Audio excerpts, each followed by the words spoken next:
apakah Shopee Pinjam dan Shopee PayLater itu benar-benar akan membawa ke jalur hukum dan akan didatangi DC ke rumah teman-teman.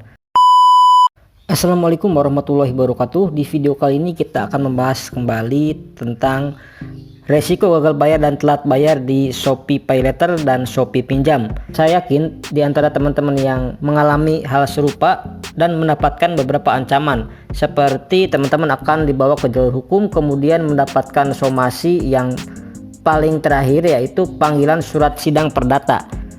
Jadi untuk jawaban sampai saat ini saya rasa itu tidak mungkin, dan saya rasa kemungkinannya sangat kecil sekali ya teman-teman kalau teman-teman masuk jalur sidang perdata. Jadi intinya teman-teman, di sini saya ingin menyampaikan kepada teman-teman, yang pertama tetap tenang ya, itu ya kuncinya, tetap tenang.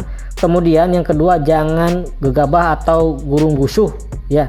Yang ketiga, jangan sampai teman-teman berpikir untuk mencari dana talangan seperti gali lubang atau tutup lubang dengan membayar hutang Shopee PayLater, karena ketika teman-teman nanti gali lubang tutup lubang dan teman-teman itu tidak bisa membayar hutang, dan ujung-ujungnya kalau teman-teman udah pernah gabay di satu pinjol akan kesulitan gabay lagi dan akhirnya terjebak di pinjol.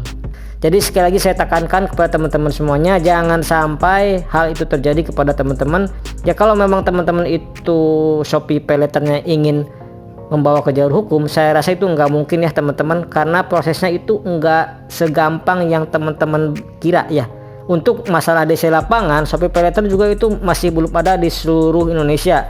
Bahkan katanya cuman masih ada di Jabodetabek aja. Untuk daerah-daerah lain itu saya belum mendapatkan update-nya dari teman-teman semuanya. Untuk teman-teman yang ingin curhat mengenai Shopee PayLater atau Shopee Pinjam, silahkan teman-teman sharing-sharing informasinya di kolom komentar. Nah, jika teman-teman saat ini masih ada tanggungan atau tunggakan ataupun tagihan di Akulaku yang menyebabkan teman-teman telat bayar di Akulaku atau gagal bayar di Akulaku, yang pertama, jika teman-teman telat bayar atau gagal bayar di Akulaku, pasti ada konsekuensinya yaitu denda ya teman-teman, baik produk pinjaman PayLater ataupun pinjaman tunai, yaitu seperti dana cicil. Kemudian pinjaman tunai itu tetap akan ada bunganya teman-teman ya. Jadi teman-teman misal di awal itu teman-teman pakai aplikasi Akulaku, misalkan teman-teman Akulaku PayLater. Jadi untuk cicilannya itu kan ada yang bunganya 0% ya teman-teman. Nah itu teman-teman tetap akan dikenakan denda jika teman-teman terlambat membayarnya. Itu sudah pasti ada, dan ada nilai maksimumnya. Jadi jika teman-teman itu mungkin hutangnya 2 juta, jadi 20 juta itu enggak ya teman-teman, tapi maksimal itu menjadi 4 juta, jadi 100% dari pokok pinjaman. Nah untuk masalah denda, jadi teman-teman ada perhitungannya sendiri-sendiri ya teman-teman. Ketika teman-teman itu sedang galbay, dimana telat bayar atau gagal bayar PayLater ataupun dana cicil ataupun dana tunai, biasanya jadi intinya denda itu sudah pasti ada. Tapi di sini yang perlu teman-teman perhatikan adalah nggak bakal denda teman-teman itu berkali-kali lipat ya, seperti itu ya. Jadi teman-teman nggak usah khawatir. Kemudian yang kedua, teman-teman akan masuk ke daftar hitam Akulaku. Jadi maksudnya daftar hitam itu apa sih? Jadi itu seakan-akan jika teman-teman itu misalkan mempunyai atau membeli sebuah barang di Akulaku, banyak produknya PayLater, terus teman-teman itu ada pinjamannya atau dana cicil, maka teman-teman nggak bisa mengajukan misalkan pembelian barang dan lain sebagainya kalau daftar hitam. Terus kemudian kalau BI checking juga teman-teman nanti akan bermasalah, dimana nanti ketika teman-teman gagal bayar atau telat bayar selama 90 hari itu akan masuk ke daftar hitam atau di blacklist oleh BI checking atau Slick OJK. Seperti itu ya teman-teman. Karena kemarin juga banyak yang diancam untuk nasabah galbay di Akulaku ya teman-teman.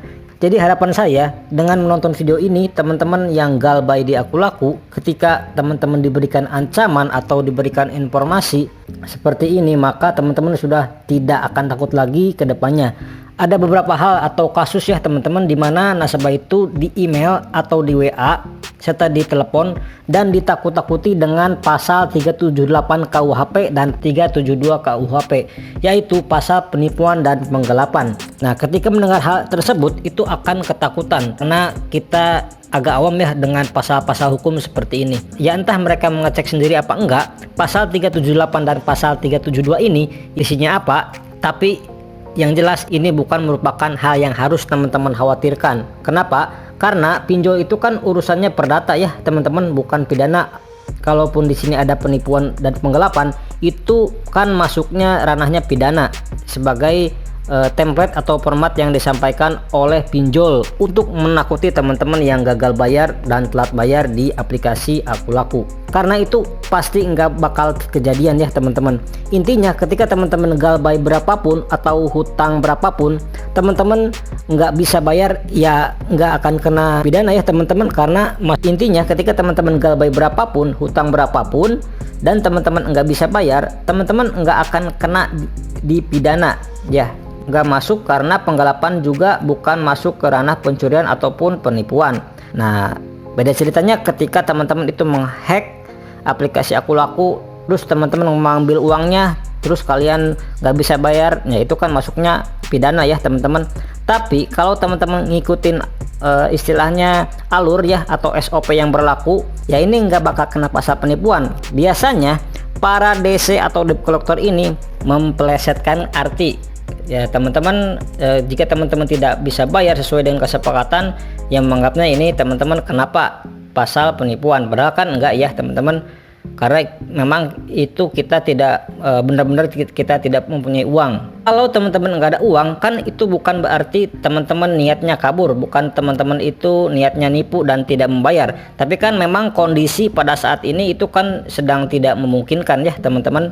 Oke, mungkin segitu dulu di video kali ini. Mudah-mudahan informasi ini dapat mencerahkan teman-teman yang saat ini sedang galbay di Akulaku dan pinjaman online lainnya. Assalamualaikum warahmatullahi wabarakatuh.